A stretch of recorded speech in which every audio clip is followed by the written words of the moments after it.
পাহাৰীয়া জিলাৰ স্বাস্থ্য শাসিত ৰাজ্যৰ দাবী সমস্যা শীঘ্ৰে সমাধানৰ বাবে হাজাৰ হাজাৰ সংগ্ৰামী জনতাৰ শ্লোগানেৰে কঁপি উঠিল দিল্লীৰ ৰামলীলা ময়দানৰ আকাশ বতাহ।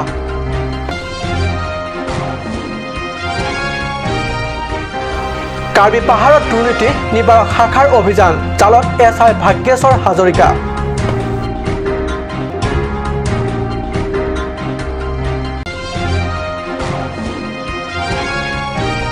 হামৰাইল পশু চিকিৎসালয়ত গৃহ নিৰ্মাণত ব্যাপক দুৰ্নীতি সম্পূৰ্ণ নহওঁতেই খহি পৰিল চিলিং।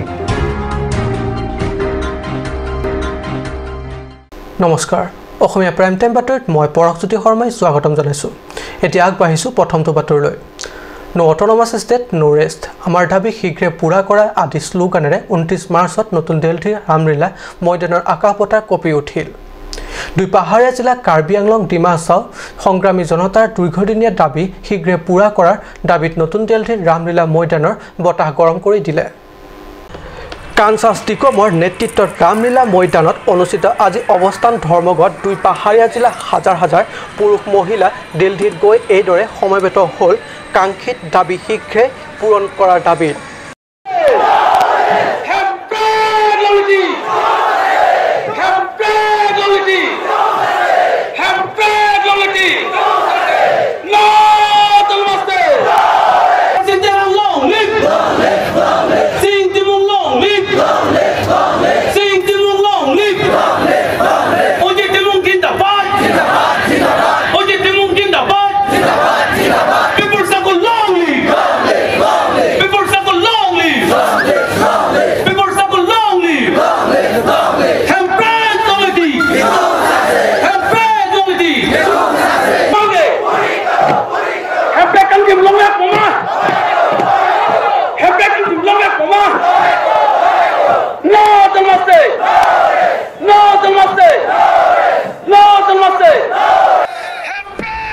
বিগত 3টা দশকতকৈ অধিক কাল ধৰি ডিমা হাছাও আৰু কাৰ্বি আংলংবাসী ৰাইজে স্বায়ত্তশাসিত ৰাজ্যৰ প্ৰাপ্তিৰ বাবে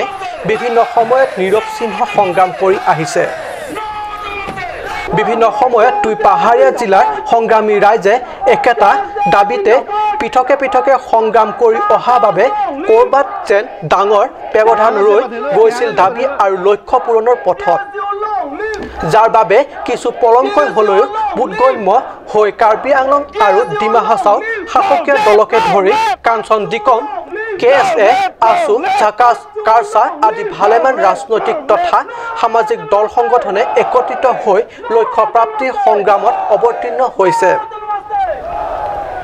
স্বায়ত্ত ৰাজ্য প্ৰাপ্তিৰ ইতিহাসত এয়া নিশ্চয় আটাইতকৈ গুৰুত্বপূৰ্ণ আৰু ধনাত্মক দিশ। এবাৰ একত্ৰিতে এইদৰে একেটা মঞ্চত অৱস্থান কৰি সংগ্ৰামত অৱতীৰ্ণ হোৱা দেখি এটা কথাই স্পষ্ট হৈ পৰিছে যে এই লক্ষ্য প্ৰাপ্তিলৈ হয়তো আৰু বেছি দিনলৈ অপেক্ষা কৰিব নালাগিব দুই পাহাৰীয়া জিলাৰ ৰাইজে। কাৰ্বি পাহাৰ বকলীয়াঘাট আৰক্ষী থানাৰ SI ভাগ্যেশ্বৰ হাজৰিকাৰ দুৰ্নীতি নিবাৰক শাখাৰ জালত পৰিছে। 10 মাৰ্চৰ বকলীয়াঘাট আৰক্ষী থানা এলেকাৰ তেল ডিপুৰ সমীপত বাইক স্কুটিৰ মাজত দুৰ্ঘটনাত সংঘটিত হৈছিল। বকলীয়াঘাট আৰক্ষী থানাৰ গোচৰ নং 16/2018 আণ্ডাৰ ছেকশ্যন 279/337 IPC অধীনত ইতিমধ্যে গোচৰ পঞ্জীয়ন কৰা হৈছে। নিয়মমতে পুৱা বুধবাৰে AS09E6361 নম্বৰযুক্ত হিৰো ছুপাৰ স্প্লেণ্ডাৰ বাইকখন মুকলি কৰিবলৈ বকলীয়াঘাট আৰক্ষী থানাত উপস্থিত হয় বাইকখনৰ গৰাকী ধৰ্মেন্দ্ৰ চৌহান। ইতিমধ্যে যে ধন দাবী কৰা বুলি অৱগত হৈছিল দুৰ্নীতি নিবাৰক শাখাৰ। দাবী কৰা মুঠ 3000 টকা বুধবাৰে পুৱা ভাগ্যেশ্বৰ হাজৰিকাই সমজি লয়। 6খন 500 টকীয়া নোটত দুৰ্নীতি নিবাৰক শাখাৰ কেমিকেল মিহলি হৈ আছিল। সন্ধিয়া আতৰ্কিতে থানাৰ ভিতৰত অভিযান চলাই নোটসমূহ জব্দ কৰে SI ভাগ্যেশ্বৰ হাজৰিকাৰ পৰা। মানে মানুহ MVI টো কৰা হৈছিল আৰু MVI কৰা হৈ আছিল কিন্তু জিম্মা দিবৰ কাৰণে হেৰি কৰিছিল মই কোৰ্টৰ পৰা অৰ্ডাৰ আনিব কৈছিল তাৰপিছত অনাৰ কাৰণে সোমাই আহি মোৰ দেহতে অভিযান চলে APS DYSP V&AC Assam Jitendra চক্ৰৱৰ্তীৰ নেতৃত্বত। হাজৰিকাৰ বিৰুদ্ধে দুৰ্নীতি নিবাৰক শাখাই ACBPS কেছ নং 03/2018U/S7/13 ID গোচৰ ৰুজু কৰি মাৰাথান জেৰা অব্যাহত ৰাখিছে বকলিয়া ঘাটৰ পৰা ৰাজু কাঠাৰৰ ৰিপৰ্ট কাট নিউজ এটি নৱনিৰ্মিত গৃহটি নিৰ্মাণৰ কাৰ্য সম্পূৰ্ণ নহওঁতে খহি পৰিল চিলিং কিন্তু ক'ত সংঘটিত হৈছিল এই কাৰ্য জানিবলৈ চাওক আহক আমাৰ এই প্ৰতিবেদন আপুনি টিভি স্ক্ৰীনত প্ৰত্যক্ষ কৰা এইটো পশ্চিম কাৰ্বি আংলং জিলাৰ সদৰ হাৰমেন স্থিত পশু চিকিৎসালয়ত নৱনিৰ্মিত গৃহটি নিৰ্মাণ কাৰ্য সম্পূৰ্ণ নহওঁতে খহি পৰিছে চিলিং RIDF আঁচনিৰ অধীনত 14 লাখ টকাৰ ব্যয় সাপেক্ষে নিৰ্মাণ কাৰ্য চলি থকা এই গৃহটি অতি নিম্নমানৰ হোৱা বুলি স্থানীয় সচেতন ৰাইজে অভিযোগ তুলিছে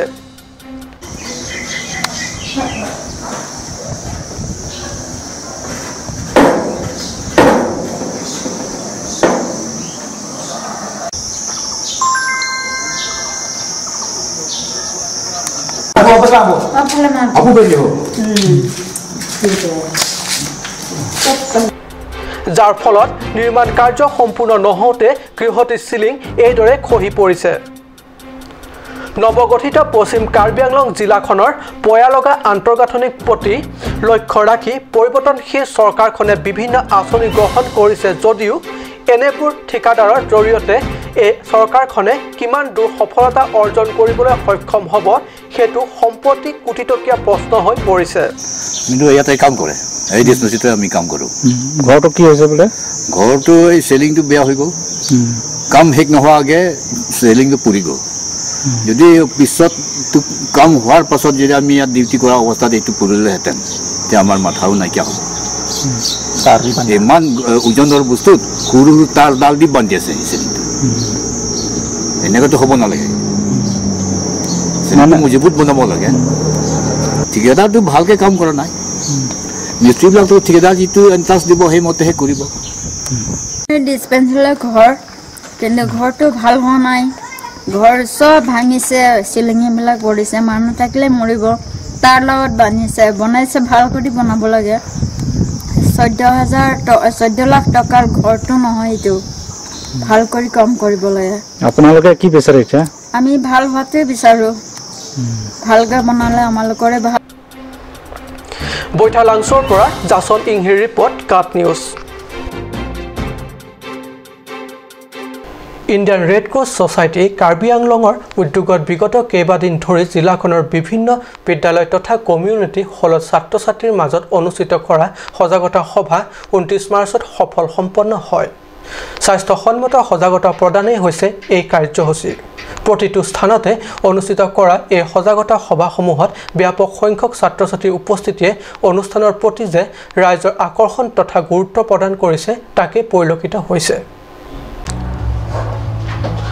হাওড়াঘাট পানকুমাৰ চাৰিআলি LP স্কুলত অনুষ্ঠিত অন্তিমটো Indian Red Cross Society Karbi আংলঙৰ উদ্যোগত অনুষ্ঠিত সজাগতা সভাত বিজেপি মণ্ডল সভাপতি Prabin Teron Indian Red Cross Society Karbi Anglong গোটৰ সভাপতি সীতাৰাম দৰ্জী কাৰ্বি ছাত্ৰ সন্থাৰ প্ৰাক্তন সভাপতি বিদ্যা সিং তেৰণ পানকুমাৰ চাৰিআলি LP স্কুল প্ৰধান শিক্ষক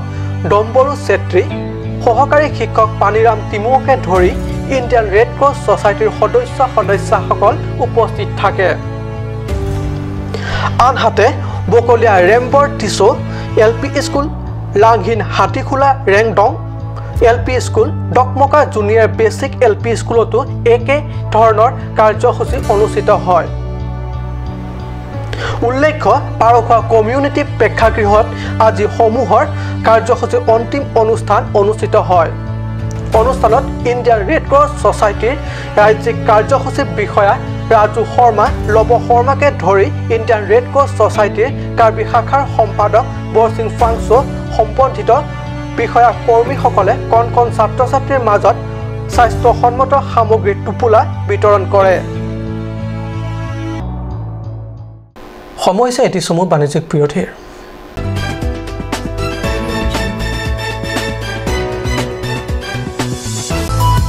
Please make your visit in AL Exotic showroom.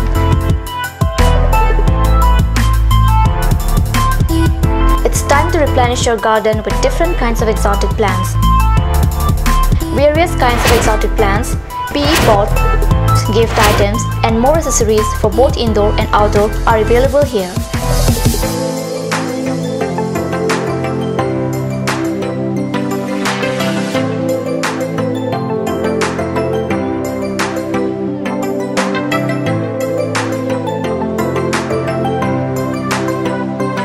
AL Exotic Showroom near SR Petrol Pump, Diffu, Karbi Anglong. Kanch Assam Hill Small Industries Development Corporation Limited opera ঘৰত নিত্য প্ৰয়োজনীয় সামগ্ৰীসমূহ আপোনালোকৰ বাবে সাজু কৰা হৈছে নিত্য প্ৰয়োজনীয় বিবিধ ৰস ফলৰ ৰস বজাৰৰ দোকানে পাব বিশুদ্ধ খোৱা পানী আমৰ ৰস কমলাৰ ৰস সৰিয়হৰ তেল হালধিৰ গুড়ি আমলখিৰ আচাৰ চিত্ৰনলা গাজ টেঙা ইত্যাদি অধিক মাত্ৰাত দোকানত পাব Aturkimi outlet opposite LDRB Diffu, Karbi Anglong, Assam. 10% off in every kitchen and dining items like Hawkins, Flax, Milton, Treo, Shreya Iron, etc. 10% off in makeup and cosmetic products.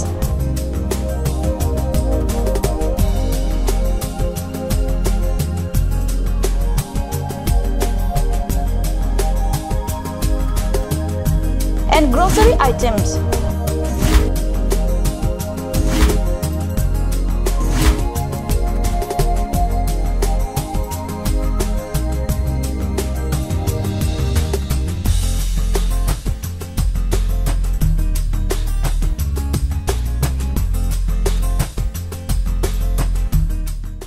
আপুনি বাৰু বিশুদ্ধ খোৱা পানীৰ অভাৱ অনুভৱ কৰিছে নেকি এতিয়া আৰু চিন্তা নাই কাৰণ বজাৰলৈ আহিল কাঞ্চ ৱাটাৰ বিজ্ঞানসন্মত উন্নত মানৰ প্ৰক্ৰিয়াৰে প্ৰস্তুত কৰা কাঞ্চ ৱাটাৰে আপোনাক দূষিত পানীৰ ভয়াৱহতাৰ পৰা আঁতৰত ৰাখিব কাঞ্চ ৱাটাৰ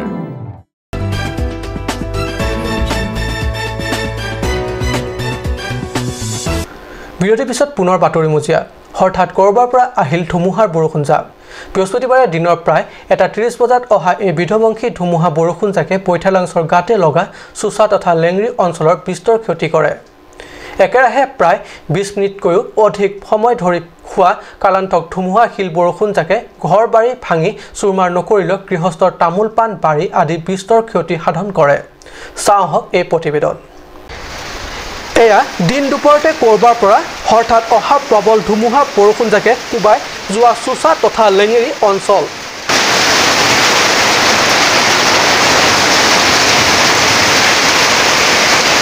প্ৰায় ২০ মিনিট ধৰি হোৱা কালান্তক ধুমুহা তথা শিল বৰষুণৰ ফলত বৃহত্তৰ অঞ্চলটোত বহু গৃহস্থৰ তামোল পাণকে ধৰি আম কঁঠাল আদি ফচলকে ধৰি বাঁহগছবোৰ বহুতে উভালি ভাগি ছিগি পেলাই থৈ যায় হাজাৰ হাজাৰ টকাৰ মূল্য বাৰীৰ ফচল এইদৰে ধুমুহা শিল বৰষুণৰ ক্ষতিগ্ৰস্ত হোৱাত গঞা ৰাইজ হৈছে হাহাকাৰ বজাৰত আম কঁঠাল তামোল পাণ আদি ফচল কিনিবলৈ বহঙা দিনত অনেকে নিজৰ ঘৰৰ ফচলেৰে প্ৰয়োজন পূৰা কৰাৰ লগতে অনেকে এইসমূহ বজাৰত বিক্ৰী কৰি উপাৰ্জন কৰে ধন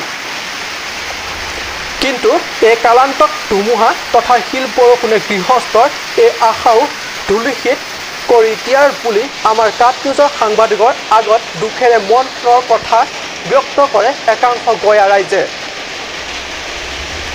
এই বাতৰি পৰিৱেশন কৰা সময়লৈকে গঞা ৰাইজৰ সুখ দুখৰ বাতৰি ল'বলৈ কোনো ৰজা ঘৰৰ পৰা কোনো জনপ্ৰতিনিধি বা নেতা উপস্থিত হোৱা নাই ডিফুস্থিত নতুন জিলা খেলপথাৰত ২৮ মাৰ্চত সফল সম্পন্ন হয় আন্তঃজিলা বেটেলিয়ান ফুটবল চেম্পিয়নশ্বিপ খটখটি APS ৰেঞ্জৰ CRPF ইউনিটৰ উদ্যোগত অনুষ্ঠিত এই খেলখনৰ যোৱা ২৬ মাৰ্চৰ পৰা ২৮ মাৰ্চলৈ অনুষ্ঠিত হয় ডিফুস্থিত নতুন জিলা খেলপথাৰত ২৮ মাৰ্চৰ সফল সম্পন্ন হয় আন্তঃজিলা বেটেলিয়ান ফুটবল চেম্পিয়নশ্বিপ